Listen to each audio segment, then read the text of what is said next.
Min salmina julɓe fof tan nde salmina julɓe ɓe fof ɗo ɓe mbawi wonde fof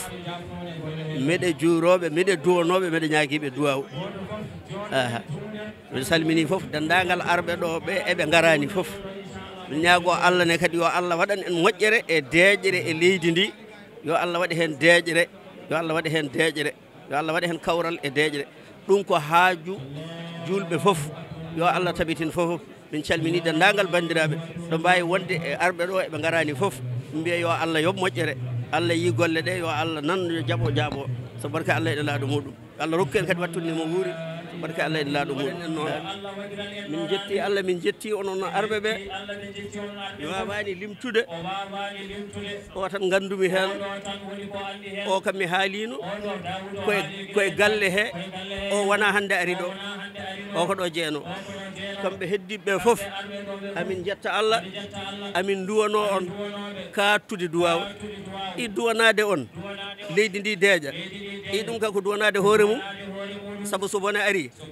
nawra seere ɓe fof ɗum noon yo Allah addu jaam e leydi he Allah tottitamo leydi ndi tottitamo leydi ndi hayso yaltoyi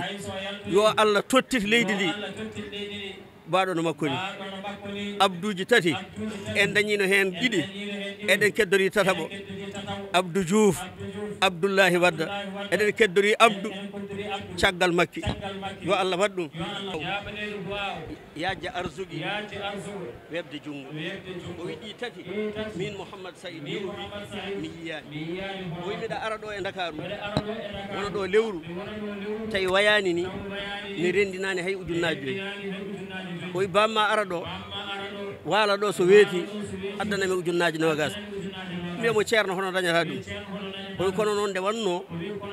yimɓeɓe jiiti ko jabana duwaw haaju meeɗa arde e makko o heeɗi so wona Allah gayni haaju o joni noon omone heeɗi en kalnimo haaju o ko ziyara makko